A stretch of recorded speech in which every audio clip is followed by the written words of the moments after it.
વેદો કેટલા છે અને કયા કયા છે તે સમજાવો। વેદોનો અર્થ જ્ઞાન થાય છે। આપણે આગળના વિડીયોમાં શીખી ગયા વેદોનો અર્થ જ્ઞાન થાય છે।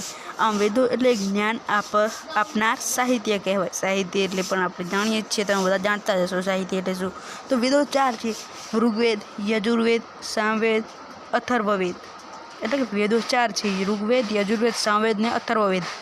ઋગ્વેદ ભારતીય સાહિત્યનું પ્રાચીનતમ પુસ્તક છે, જે સૌથી જૂનામાં જૂનું પુસ્તક માનવામાં આવે છે તો તે છે ઋગ્વેદ, જે એક વેદનો ભાગ છે। તેમાં કુલ 1028 ઋચાઓનો સંગ્રહ છે। કેટલી ઋચાઓ? તો કે 1028 ઋચાઓનો સંગ્રહ છે। તે 10 ભાગમાં વહેંચાયેલો અદ્ભુત ગ્રંથ છે। તે કેટલા ભાગમાં વહેંચાયેલો છે? તો કે 10 ભાગમાં વહેંચાયેલો અદ્ભુત ગ્રંથ છે। તો આમાં આપણે નોટિસ કરી શકીએ છીએ કે વેદોનો અર્થ જ્ઞાન થાય છે। આમ વેદો એટલે જ્ઞાન આપનાર સાહિત્ય કહેવાય। અને કેટલા વેદો છે? તો વેદો 4 છે। કયા કયા? ઋગ્વેદ, યજુર્વેદ, સામવેદ અને અથર્વવેદ। પ્રાચીનતમ પુસ્તક કયું છે ભારતનું? તો કે ઋગ્વેદ। તેમાં કુલ કેટલી ઋચાઓ એટલે કે આપણે શ્લોક જ્ઞાન કરે એને ઋચા કહેવાય। તો કેટલી? 128। તે 10 ભાગમાં વહેંચાયેલું છે। કેટલા ભાગમાં? 10 ભાગમાં। અને કયો ગ્રંથ છે? અદ્ભુત ગ્રંથ છે, ખૂબ જ સરસ ગ્રંથ છે। આપણે તેને સરસ ગ્રંથ માનીએ છીએ।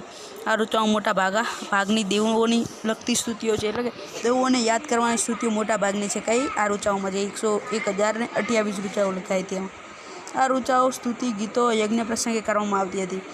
આ ઋચાઓ સ્તુતિ ગીતો યજ્ઞ પ્રસંગે કરવામાં આવતી। ઋચાઓને સ્તુતિ ગીતો પણ કહેવાય। યજ્ઞ પ્રસંગે આપણે કોઈ પણ પ્રકારનો યજ્ઞ હોય, લગ્નમાં યજ્ઞ હોય, ઘણા બધા યજ્ઞ હોય છે કે તેમાં પણ કરવામાં આવતી। ઉષાને સંબોધન કરીને કેટલીક સ્તુતિઓ ખૂબ જ મનમોહક છે। ઉષાઓને એટલે કે આપણે જાણીએ છીએ ઉષા અને સંધ્યા, તો ઉષાને સંબોધન કરી કેટલીક સ્તુતિઓ એટલે કે ઋચાઓ એટલે કે શ્લોકો, બરાબર, એ મનમોહક છે, એટલે કે આપણનું મન મોહી લે તેવી છે, મનમોહક છે। યજુર્વેદ ગદ્ય પદ્ય સ્વરૂપે રચાયેલ યજ્ઞનો વેદ છે। યજુર્વેદ આપણે જેને કહીએ છીએ, આ તો ઋગ્વેદની વાત થઈ। ઋગ્વેદમાં શું હતું? ટૂંકમાં ઋગ્વેદ ભારતીય સાહિત્યનો સૌથી પ્રાચીનતમ ગ્રંથ છે। તેમાં કુલ કેટલી? 1028 ઋચાઓનો સંગ્રહ છે। તે 10 ભાગમાં વહેંચાયેલો અદ્ભુત ગ્રંથ છે। આ રુચાઓ મોટા ભાગે દેવોને લગતી સ્તુતિઓ છે। આ રુચાઓ યજ્ઞ પ્રસંગે કરવામાં આવતી હતી, જે ઉષાને સંબોધન કરીને કેટલીક સ્તુતિઓ ખૂબ જ મનમોહક છે। હવે યજુર્વેદ ગદ્ય અને પદ્ય, જે આપણે કહીએ છીએ ને પાઠ અને કવિતા, તેવી રીતે ગદ્ય અને પદ્ય સ્વરૂપે રચાયેલો યજ્ઞનો વેદ છે। જે આપણે યજ્ઞ કરે છે તે યજ્ઞ વખતે બોલવામાં આવતો મંત્રો, યજ્ઞ વખતે જે આપણે મંત્રો, ક્રિયાઓ અને વિધિઓનું તેમાં વર્ણન કરવામાં આવ્યું છે। યજ્ઞ વખતે કેટલીક વાર મંત્રો બોલવામાં આવે છે, તમે જાણતા હશો।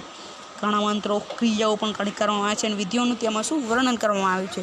સામવેદ ઋગ્વેદ ઋચાઓનું જ્ઞાન કરવા માટે રચવામાં આવે છે। સામવેદ જે બીજો 3 નંબરનો ગ્રંથ અહીંયા આપણને દેખાતો છે। સામવેદ તે શેના માટે રચાયેલો છે? તો ઋચાઓનું જ્ઞાન કરવા માટે રચાયેલ છે।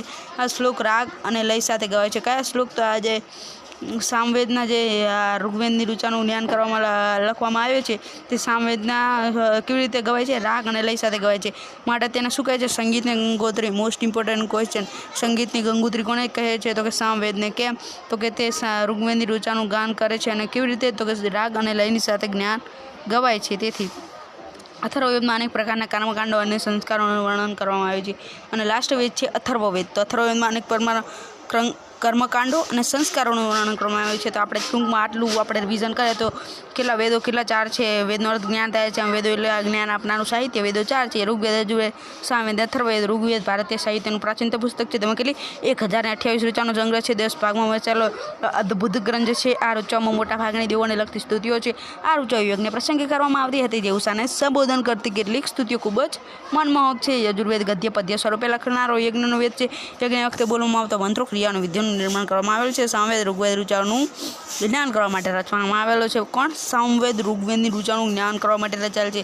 આ રાગ લય અને આ શ્લોકો રાગ અને લયની સાથે ગાવા માટે છે, માટે તેને સંગીતની ગંગોત્રી કહે છે। આ યાદ રાખજો, જો હું તમને કહીશ, હજુ પણ કહી રહી છું, તમારા સારા માટે કહી રહ્યો છું। આ યાદ રાખજો, સંગીતની ગંગોત્રી તરીકે કોને ગણવામાં આવે છે? તો કે સામવેદને।